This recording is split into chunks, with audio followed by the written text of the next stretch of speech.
नमस्कार, मैं संदीप कुमार आपके अपने YouTube चैनल स्काईलाइट क्लासेस पर मोस्ट वेलकम एंड स्वागत करते हैं। दोस्तों, ऑनलाइन प्लेटफॉर्म या YouTube की बात करें, इस प्लेटफॉर्म पे ये हमारी पहली मुलाकात है या ये हमारी पहली क्लास है। दोस्तों, चूँकि ये हमारी पहली क्लास है, इसलिए आज इस क्लास में हम ये डिस्कस करेंगे और ये बताने की कोशिश करेंगे कि अपने इस YouTube चैनल पे हम किस सब्जेक्ट को और किस तरीके से पढ़ेंगे, हमारा कंटेंट क्या होगा और किस तरीके से हम 9th 10th 11th 12th या आगे की कैसे कैसे चीज़ों को अपने इस चैनल पे पढ़ेंगे। दोस्तों, अगर हम थोड़ा सा अपने बारे में बात करें तो पिछले 3 या 4 सालों के एक्सपीरियंस में ऑफलाइन क्लासेस में हमने एकेडमिक स्टूडेंट्स को मैथ्स पढ़ाया है, और इनसे रिलेटेड जो हमारे कॉम्पिटिटिव एग्ज़ाम्स होते हैं like as IIT JEE, NDA and air force and various competitive exams जो ओलंपियाड और NTSC होते हैं, इन बच्चों को हमने पढ़ाया है।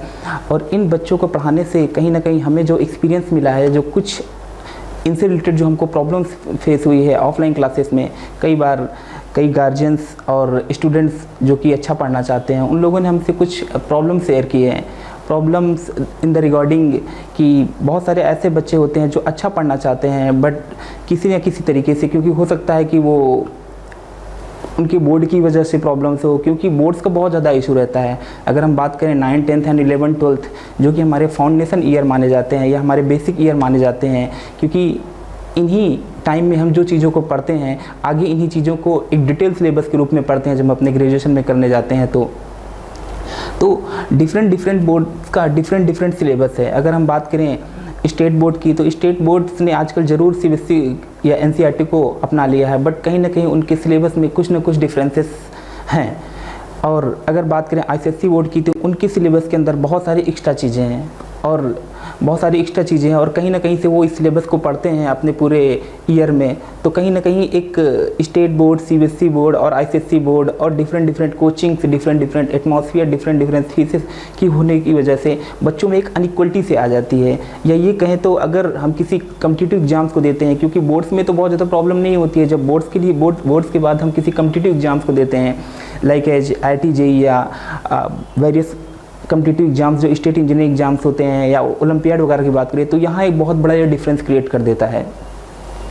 तो जो बच्चे अच्छा पढ़ना चाहते हैं, हो सकता है कि वो स्टेट बोर्ड से हो सकता है वो CBSE बोर्ड से हो, तो जिन बच्चों को हमने पिछले 1-2 सालों में पढ़ाया है, कहीं ना कहीं वो इस बात को फील करते हैं कि सर इसमें हमारी क्या गलती है कि हमको अच्छे टीचर्स का गाइडेंस नहीं मिल पाता, या हम उतना अच्छा फीस नहीं पे कर पाते, या हमारे सिलेबस में वो चीज़ें नहीं हैं, तो हम सर इसको कैसे करें। क्योंकि ये बात सबको पता है कि हम चाहे किसी भी कॉम्पिटिटिव एग्जाम्स की तैयारी करें, अगर हम बोर्ड की बात छोड़ दें, अगर हम बात करें NTSC की या ओलंपियाड की, या हम बात करें IAS की, PCS की, या किसी भी गवर्नमेंट छोटे से छोटे बड़े से बड़े एग्ज़ाम की, तो हर एग्ज़ाम का अपना एक लेवल होता है।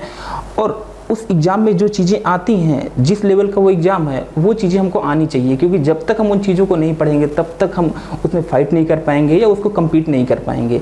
तो उन चीज़ों को पढ़ना हमारे लिए बहुत ज़रूरी हो जाता है।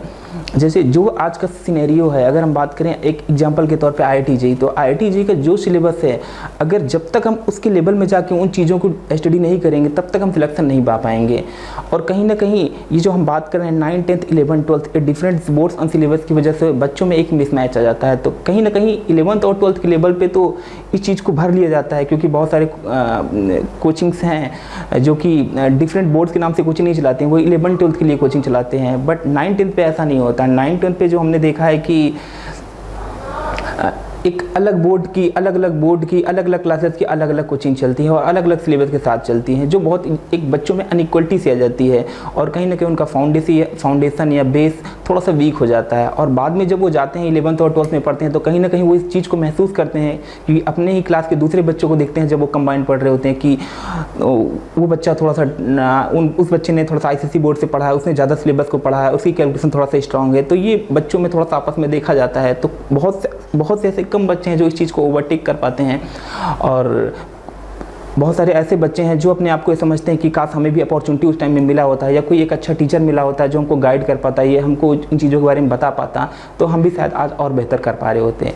तो हम अपने इंट्रोडक्टरी सेक्शन में थोड़ा सा इसी चीज़ को आपको बताने की कोशिश करेंगे क्या क्या डिफरेंसेस आ जाते हैं, क्योंकि अगर हम डिफरेंट बोर्ड्स के हैं और आगे अच्छा करना चाहते हैं तो हमको सब चीज़ों को पढ़ना पड़ेगा, क्योंकि उस कॉम्पिटिटिव एग्जाम्स की जो डिमांड है, जो सिलेबस है, उसको हमको पढ़ना पड़ेगा और उसको कहीं ना कहीं हमको लर्न करना पड़ेगा।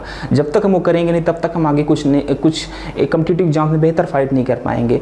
सो हमारा यही टारगेट रहेगा कि वल्लभी से आप सीबीएसई बोर्ड से पढ़ें या स्टेट बोर्ड से पढ़ें, बट जो बच्चे अच्छा करना चाहते हैं, जो बच्चे अपने आप को बेहतर साबित करना चाहते हैं, अगर वो पढ़ना चाहते हैं तो उनके लिए ज़रूरी नहीं कि वो किसी बोर्ड से हो, तब भी जो चीज़ें उनके लिए चाहिए वो इस प्लेटफॉर्म के माध्यम से हम आपको दे देंगे। क्योंकि ये ऑफलाइन क्लासेस में हम थोड़ा सा मुश्किल हो पा रहा था कि क्योंकि बच्चों के पास इतना समय नहीं होता, बट ऑनलाइन में क्या रहता है कि बच्चे किसी भी समय वीडियो को देख सकते हैं और वो पढ़ना चाहते हैं तो आराम से कर सकते हैं। तो दोस्तों, हम अपने इंट्रोडक्शन सेक्शन में इसी चीज़ को बताने की कोशिश करेंगे, देन हम अपने टॉपिक्स को स्टार्ट करेंगे। अगर बात करें math syllabus for class 9th, अगर बात करें तो ये आपका सीबीएसई बोर्ड का सिलेबस है या उसी को स्टेट बोर्ड ने भी अप्लाई किया है और ये आपके आईसीएसई बोर्ड का सिलेबस है। अगर यहाँ पे देखें तो आपके 14 चैप्टर्स दिए हैं, number system, polynomials, coordinate geometry, linear equation two variables, और इस तरीके से मिला के 14 चैप्टर्स दिए हैं। और ये लिखा है एक्स्ट्रा इन आईसीएसई बोर्ड। इसका मतलब यहाँ पे और एक चीज़ें लिख सकते हैं कि यहाँ पे प्लस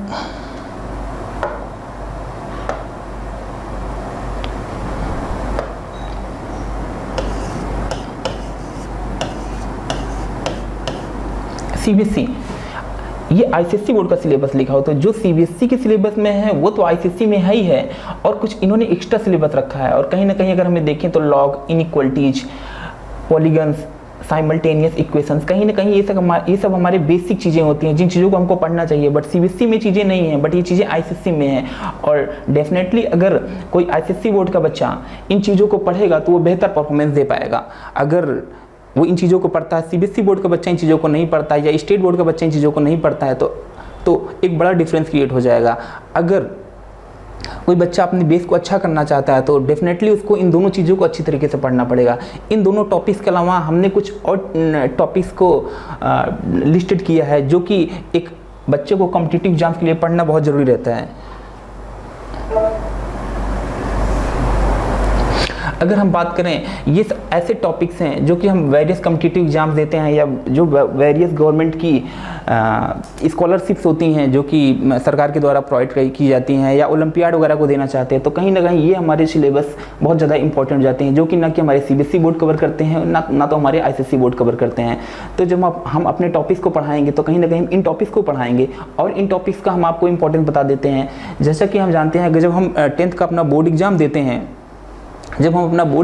हैं, तो हमारे कुछ ऐसे टॉपिक्स होते हैं जहां से 4 मार्क्स के क्वेश्चन आते हैं, या सीबीएसई हो या आईसीएसई हो, किसी बोर्ड की बात करो तो कुछ ऐसे टॉपिक्स होते हैं जहां से टफेस्ट क्वेश्चन उठते हैं। जैसे हम बात करेंगे हाइट एंड डिस्टेंस की, लीनियर इक्वेशन एंड 2 वेरिएबल की वर्ड्स प्रॉब्लम की बात हो गई, क्वाड्रेटिक इक्वेशन की वर्ड प्रॉब्लम की बात हो गई, एंड हो सकता है तो ट्रायंगल की प्रूविंग किया जाए, बट डेफिनेटली हम बात करेंगे क्वाड्रेटिक इक्वेशन की word problem, linear equation in 2 variable या पॉलिनोमियल के वर्ड प्रॉब्लम्स, या तो हमारे टेक्नोमेट्री के आइडेंटिटीज या हाइट एंड डिस्टेंस आ जाते हैं। तो अगर हम ये जो quadratic equation and linear equation in 2 variable की बात करें तो वहाँ पे जो वर्ड प्रॉब्लम बनते हैं, कहीं ना कहीं वो वर्ड प्रॉब्लम के क्वेश्चन 4 मार्क्स या 3 मार्क्स के होते हैं और वो हमको एक अच्छा स्कोर करने में बहुत ज़्यादा हेल्पफुल होते हैं। अगर कहीं ना कहीं ज़्यादातर बच्चों को हमने जो महसूस किया है, बच्चे क्योंकि वर्ड फॉर्म में रहता है तो उसको समझ के इक्वेशन ड्राइव नहीं कर पाते हैं, और इक्वेशन ड्राइव नहीं कर पाते हैं तो कहीं ना कहीं ज़्यादातर बच्चों के सामने में प्रॉब्लम देखिए कि उसको गलत कर जाते हैं, और ये उनकी गलती की वजह से कहीं ना कहीं जो मार्क्स उनके बहुत अच्छे आने चाहिए थे वो उनके 10-15 नंबर डिफरेंस क्रिएट कर देते हैं,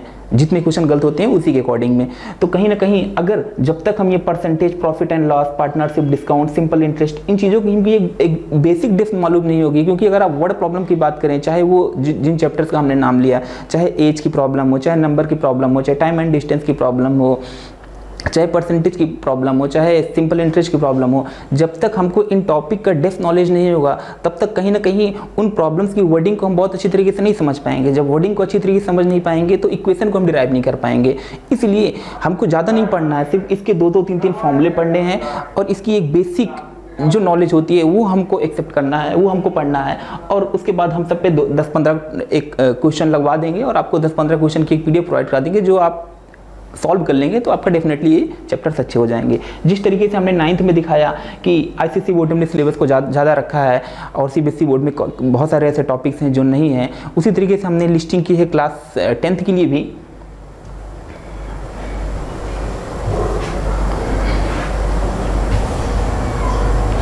इसी तरीके से अगर आप क्लास 10th का भी देखेंगे तो नंबर सिस्टम, ये आपका सीबीएसई बोर्ड का सिलेबस लिखा हुआ है और ये आपका आईसीएसई बोर्ड का सिलेबस लिखा हुआ है। आप डेफिनेटली देखेंगे आईसीएसई बोर्ड का ये है कि जो भी आईसीएसई बोर्ड है प्लस इसमें सीबीएसई अलग से भी इंक्लूडेड है। इसमें कहने का सेंस है ये सिलेबस तो आपके आईसीएसई में है ही है, ये डिफरेंट सिलेबस हैं, कहीं ना कहीं ये भी आपके अंदर डिफरेंसेस क्रिएट कर देते हैं। अगर आप बात करें लोकस की, मैट्रिसेस की, रिफ्लेक्शन की, ज्योमेट्रिक प्रोग्रेशन की, इक्वेशन ऑफ स्ट्रेट लाइन की, कहीं ना कहीं ये सारे सिलेबस आपको क्लास 11 में पढ़ने पड़ते हैं। और अगर आप इनको क्लास 10th में as a basic, as a introduction थोड़ा सा आप पढ़े रहें और दोबारा जब आप इसको क्लास 11 में जाके पढ़ेंगे तो कहीं ना कहीं आपका इंटरेस्ट ज़्यादा रहेगा और कुछ चीज़ें आपको मालूम रहेंगी तो आपको पढ़ने में ज़्यादा इंटरेस्ट आएगा और ज़्यादा आपको समझ में आएगा। इसीलिए आईसीएसई ने इन सिलेबस को रखा हुआ है। हम अगर आप सीबीएसई से पढ़ते हैं इस प्लेटफॉर्म पे हैं, क्योंकि ऑफलाइन में पॉसिबिलिटी नहीं हो पाती है, बट अगर ऑनलाइन में है तो कहीं ना कहीं अगर आप इन टॉपिक्स का एक ब्रीफ डिस्कशन या थोड़ा सा आप प्रैक्टिस कर लेते हैं इनको तो आगे आपकी तैयारी में बहुत ज़्यादा ही हेल्पफुल होगा। इसी तरीके से ये सिलेबस तो हमने दिखा दिया कि सिलेबस क्या डिफरेंसेस क्रिएट कर देते हैं। इसी तरीके से अगर हम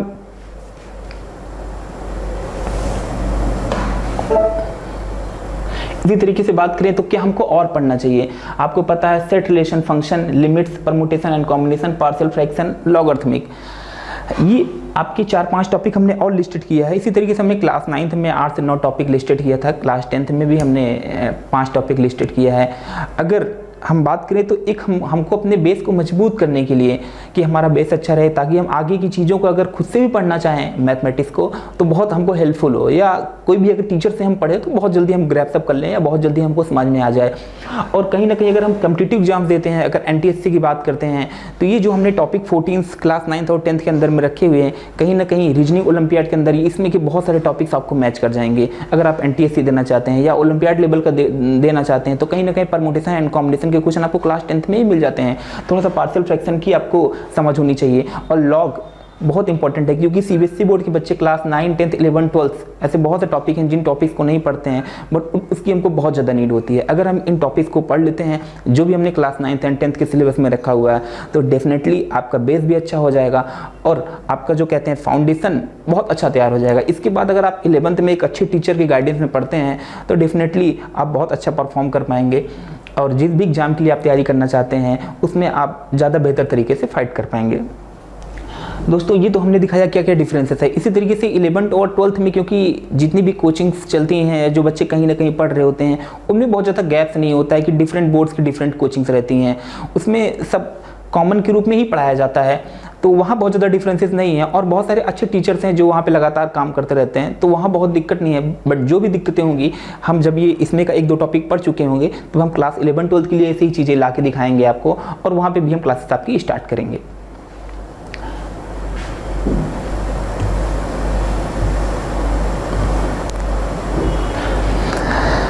दोस्तों अब हमारा अप्रोच क्या होगा इसको पढ़ने का। दोस्तों हमने ये सिलेबस के रूप में आपको दिखाया कि 9th के सिलेबस में क्या है, 10th के सिलेबस में क्या है और क्या डिफरेंसेस हैं। अब हमारा ये टारगेट है, ये हमारा अप्रोच है कि क्योंकि इसको हम ऑफलाइन में सोचते थे बट कर नहीं पाते थे क्योंकि बच्चों की अलग अलग टाइमिंग और उनकी क्लास का टाइमिंग, स्कूल का टाइमिंग की वजह से नहीं हो पाता था। बट अगर आप सोचिए कि जैसे हम रियल नंबर पढ़ा रहे हैं क्लास 9th का, रियल नंबर क्लास 9 सीबीएसई में भी है, क्लास 10 सीबीएसई में भी है और आईसीएसई 9th के अंदर भी है। अगर हम एक काम करें कि पहले हम रियल नंबर को पढ़ लें, क्लास 9th के लेवल का पढ़ लें, उसी के जस्ट बाद हम क्लास 10th का भी रियल नंबर पढ़ा दें तो एक सीक्वेंस में आपको पूरा का पूरा चैप्टर मिल जाएगा और फिर रियल नंबर में आपके लिए कुछ चीज़ें नहीं बचेंगी और जो चीज़ें बच भी जाती हैं जो हमारे वेरियस कॉम्पिटिटिव एग्जाम्स के लिए हमने बात किया उनके लिए हेल्पफुल है, आगे हम इसी चैप्टर में उसको भी डिस्कस कर देते हैं तो कहीं से आपको दोबारा पढ़ने की ज़रूरत नहीं पड़ेगी। इसके फ़ायदे क्या होंगे? इसका पहला फ़ायदा तो यही होगा कि अगर कोई बच्चा है उसका 10th में तो वो पढ़ रहा है बट वो 9th उसका अच्छा नहीं हो पाया, हो सकता है उसने 9th में अच्छी तरीके से उसको टीचर नहीं मिल पाया हो या किसी प्रॉब्लम की वजह से वो ना पढ़ पाया हो तो उसको फ़ायदा ये हो जाएगा कि पहले वो 9th के वीडियोस देख लेगा, 9th के वीडियोस देख करके और 9th की चीज़ों को कवर अप कर लेगा, देन वो 10th की चीज़ों को समझेगा क्योंकि कहीं ना कहीं दोनों चीज़ें एक दूसरे से एकदम इंटर रिलेटेड है। जब तक आपको 9th की चीज़ें क्लियर नहीं होंगी तब तक आपको 10th की चीज़ें क्लियर नहीं हो पाएंगी। और इसका दूसरा फ़ायदा भी होगा कि अगर कोई 9th का बच्चा ही है जिसको ये लग रहा है कि मुझे पूरी चीज़ें अच्छे से समझ में आ गई है, मैं 10th का भी समझ सकता हूँ क्योंकि ऐसा कोई बहुत गैप नहीं रहता है कि बच्चे समझ नहीं सकते हैं, क्योंकि हम जब 9th में रियल नंबर के चैप्टर को पढ़ते हैं और उसके बाद जब हम 10th में रियल नंबर के चैप्टर को पढ़ते हैं, तो इन दोनों के बीच में हमें लग रहा है 7 से 8-10 महीने का ही गैप होता है। तो 7 से 8-10 महीने के बीच में ऐसी कोई बहुत बड़ा टाइम नहीं होता है कि ना समझ पाएँ या हमारी मेंटल या हमारी समझ उतनी न बढ़ पाई हो, ऐसा कुछ भी नहीं होता। अगर हम 9th के बाद ही चीज़ों को समझना चाहें तो आप बेहतर तरीके से समझ सकते हैं। तो कहीं ना कहीं एक हमारे जो कॉम्पिटिटिव एग्जाम्स के लिए, अगर मान लीजिए हम 9th में चीज़ों को कुछ चीज़ों को देख लेते हैं, 10th में एक बार दोबारा देख लेते हैं और तो और बेहतर चीज़ें हो जाएंगी। और उसके बाद 10th में हमको एक्स्ट्रा टाइम भी मिल जाएगा कि हम आगे की इसके एडवांस लेवल के क्वेश्चन को भी लगा सकते हैं। तो इसका ये दूसरा फायदा हो जाएगा। तो हमारा टारगेट क्या रहेगा कि पहले हम real number of class 9th को डिस्कस करते हैं, देन जैसे ही 9th का सिलेबस खत्म हो जाता है 10th के सिलेबस के रियल नंबर को हम डिस्कस कर देते हैं। तो इस तरीके से हमारा रियल नंबर पूरा कंप्लीट हो जाएगा। इसी तरीके से हम अपना दूसरा टॉपिक स्टार्ट करेंगे। दूसरा टॉपिक हमारा होगा पॉलिनोमियल का, जो कि क्लास 9 सीबीएसई में। इसी के अंदर आपके एक्सपेंशंस आ जाएंगे और इसी के अंदर आपके एक्सपेंशंस एंड फैक्टराइजेशन वगैरह पूरा, रिमाइंडर थ्योरम, फैक्टर थ्योरम, ये सारी चीज़ें आ जाएंगी क्लास 9th की। और इसी से रिलेटेड हम आपका, क्योंकि फैक्टराइजेशन आ जाएगा तो इसी से रिलेटेड आपका क्वाड्रेटिक इक्वेशन हम क्लास 10th का पढ़ा देंगे। क्वाड्रेटिक इक्वेशन या लीनियर इक्वेशन इन 2 वेरिएबल पढ़ा देंगे। तो जो चैप्टर मैच करते हैं उन चैप्टर्स को हम 1 by 1 सीक्वेंस में पढ़ा देंगे class 9th and then class 10th। अगर बहुत सारे ऐसे टॉपिक होंगे जो मैट्रिसेस हैं जैसे, तो उनका जिसका कोरिलेशन नहीं है उसको हम अलग से पढ़ा देंगे, उसी में साथ में अलग से करके उन चीज़ों को भी पढ़ा देंगे। तो इससे ये फ़ायदा हो जाएगा कि आपको चीज़ें एक ही जगह कंपाइल में मिल जाएंगी और आपको समझने में भी दिक्कत नहीं होगी, और कहीं ना कहीं जो बच्चे कहीं और से नहीं पढ़ पाए हैं उनको भी फ़ायदा हो जाएगा। तो ये हमारा अप्रोच रहेगा पढ़ाने का। हमारा अप्रोच रहेगा, पहले हम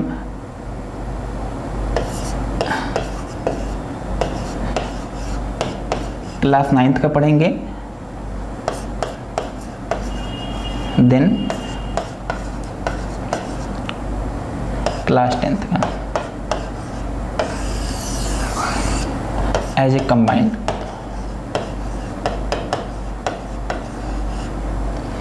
तो ये हमारा अप्रोच होगा पढ़ाने का।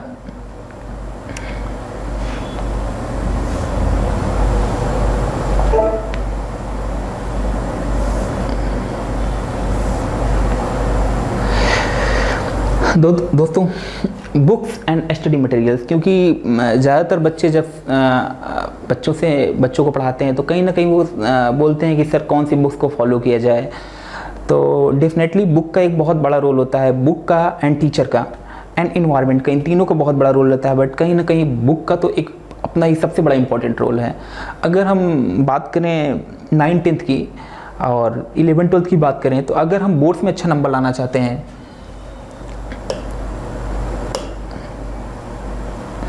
अगर हम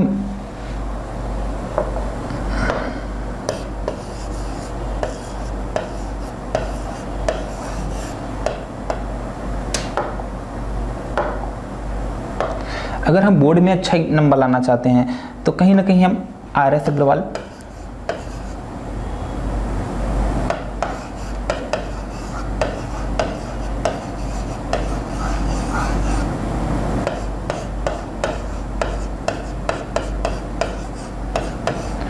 RS अग्रवाल और NCERT को फॉलो कर सकते हैं। वैसे जितने क्वेश्चन NCERT में अच्छे क्वेश्चन हैं, RS अग्रवाल ने उसको कवर अप कर रखा है, बट बहुत सारे ऐसे क्वेश्चन हैं जिनको कवर अप नहीं कर रखा है। तो आपके लिए आपके पास, अगर आप CBSE बोर्ड से हैं तो RS अग्रवाल होनी चाहिए, अगर आप ICSE बोर्ड से हैं तो आपके पास भी RS अग्रवाल या ML अग्रवाल की बुक होनी चाहिए, या ए दास की बुक भी कहीं कहीं चलती है जो कि बहुत अच्छी बुक है। अगर आप उसको अरेंज कर सकते हैं तो उसको अरेंज कर सकते हैं।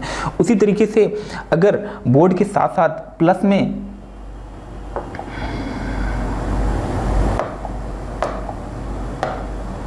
अगर इसके साथ में कॉम्पिटिटिव एग्जाम्स की भी तैयारी करना चाहते हैं,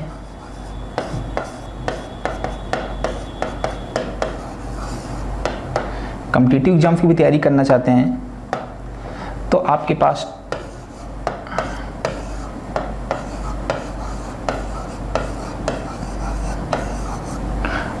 RD शर्मा की बुक होनी चाहिए। ये बुक बहुत अच्छी है, प्रैक्टिस के लिए इसमें नंबर ऑफ क्वेश्चन बहुत ज़्यादा हैं। अगर आप इस बुक को लगातार लगाते हैं और कहीं ना कहीं जो भी इसके अच्छे क्वेश्चन हैं हम भी ला के दिखाएंगे और आपको कराते रहेंगे, तो अगर इस बुक को आप फॉलो करते हैं तो कहीं ना कहीं आपकी प्रिपरेशन और आपका बेस बहुत अच्छा दोनों हो जाएगा। इसमें क्वेश्चन के लिए हर टॉपिक्स में नंबर ऑफ क्वेश्चन बहुत ज़्यादा हैं और आपकी एक अच्छी तैयारी हो जाएगी। ये तो हमने बात की है बुक्स के बारे में। अगर आप बोर्ड में पढ़ते हैं तो आप RS अग्रवाल, ML अग्रवाल रख सकते हैं या आप RD शर्मा को रख सकते हैं। हम ज़्यादा सजेस्ट करेंगे कि बच्चे RD शर्मा रखें, क्योंकि जितने भी अच्छे बच्चे होते हैं या जो पढ़ना चाहते हैं कहीं ना कहीं वो अपने पास RD शर्मा को ज़रूर रखते हैं। तो हमारा पहला सजेशन, पहली प्रायोरिटी RD शर्मा ही होगी। इसके अलावा अगर बात करें हम STD मटेरियल की, तो STD मटेरियल हम आपको क्या प्रोवाइड कराएंगे। तो दोस्तों, क्योंकि कहीं ना कहीं ये जो बुक्स है RD शर्मा, ये भी कंप्लीट सफिशिएंट नहीं है। अगर हम कम्पिटिटिव एग्जाम्स की बात करें, कम्पिटिटिव एग्जाम्स मीन्स कि अगर हम 9th 10th की बात कर रहे हैं तो हम एक प्री फाउंडेशन की बात कर रहे हैं।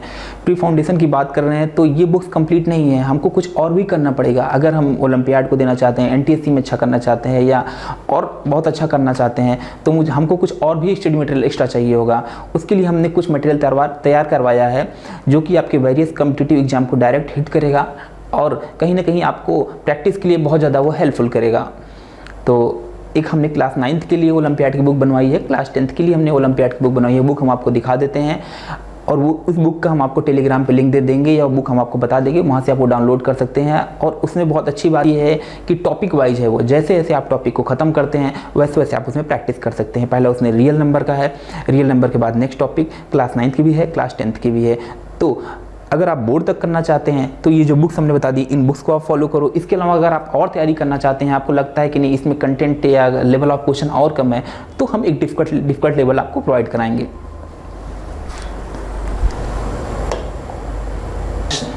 ये हमारा रियल नंबर है, पहला टॉपिक आप देख पा रहे होंगे, जैसे लिखा है types of numbers, rational and irrational number.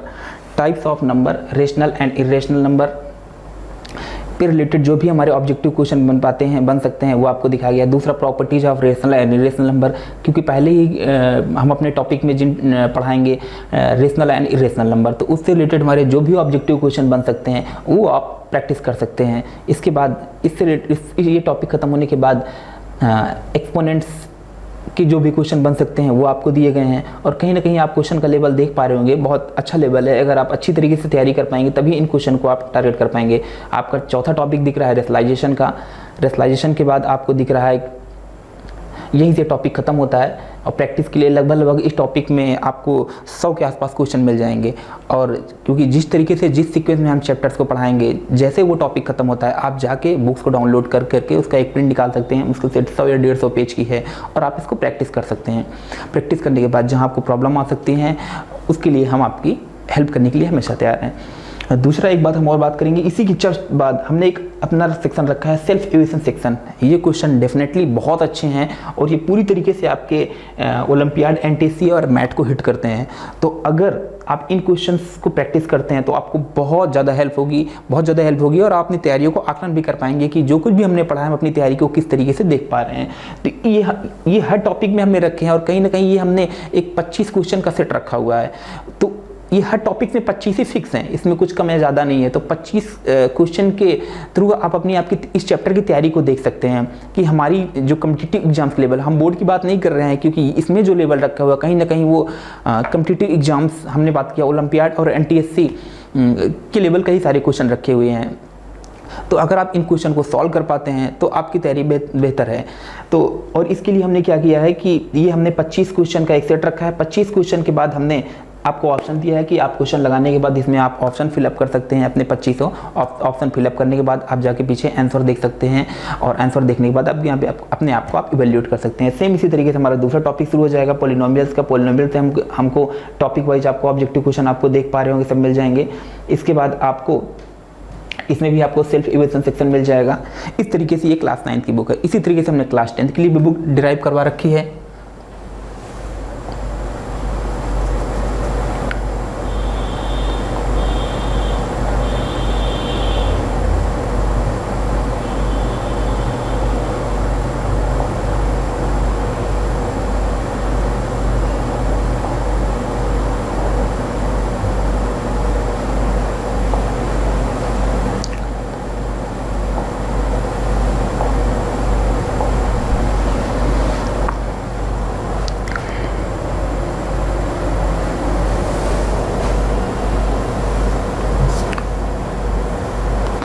देख पा रहे होंगे रियल नंबर है, पहला टॉपिक है highest common factor and its application. आप देख पा रहे हैं इससे रिलेटेड जो भी हमारे ऑब्जेक्टिव क्वेश्चन बन सकते हैं वो आपको दिख रहे हैं एज ए क्वेश्चन। दूसरा टॉपिक आपका है LCM and fundamental theorem of arithmetics, ये भी आपका टॉपिक है। इस रिलेटेड जो आपके ऑब्जेक्टिव क्वेश्चन बन सकते हैं आपको दिख रहा है। तीसरा रेशनल एंड इरेशनल नंबर, जो कि आपके क्लास 9 सिलेबस में भी है, क्लास 10 सिलेबस में है, बट आप देखेंगे तो कहीं ना कहीं डिफरेंस है, सिलेबस में भी और कंटेंट में भी आपको डिफरेंसेस देखने को मिलेंगे। इस तरीके से हमारा चौथा टॉपिक बस इतने ही है। इसके अलावा आपको इसमें भी आपको सेल्फ इवैल्यूएशन सेक्शन मिल जाएगा। तो क्लास कहीं ना कहीं हमने बहुत ज़्यादा आपके लिए एक क्वालिटी कंटेंट लेके आए हैं, और आप हमारे साथ जुड़ते हैं और आप चीज़ों को पढ़ते हैं तो बहुत अच्छा आप अपने आप को फील करेंगे और अपने आप में कहीं ना कहीं एक बेहतर इंप्रूवमेंट देखेंगे। ये हमने अपना इंट्रोडक्शन दिया था। इंट्रोडक्शन मीन्स कि हम किस तरीके से चीज़ों को पढ़ेंगे। पहले हमारा टारगेट 9-10 है। 9-10 जब हम 1 या 2 टॉपिक कवर अप कर चुके होंगे, तब इसी तरीके से हम डिफरेंट टाइम में क्लास 11 के लिए भी क्लासेस लेके आएंगे और उसमें भी दिखाएंगे, क्योंकि क्लास 11 को जब स्टार्ट करेंगे तो क्लास 11 और क्लास 12 के साथ साथ जो भी आपके एनडीए में क्वेश्चन आ रहे हैं कॉम्पिटिटिव एग्जाम्स के, या जो भी आईआईटी में करंट में क्वेश्चन चल रहे हैं, दोनों को रिलेट करते हुए चलेंगे। और कहीं ना कहीं जैसे हम 9-10 की जब हमने बात की है, तो इससे हमने एक स्टेप आगे, मतलब जो भी इससे कॉम्पिटिटिव एग्जाम्स होते हैं वहाँ की हमने बात की है, उसी तरीके से हम 11-12 को भी जब लेके चलेंगे तो इससे रिलेटेड एक आपका जो कॉम्पिटिटिव एग्जाम्स का जो लेवल होता है वो भी साथ में दोनों को कवर अप करते हुए चलेंगे।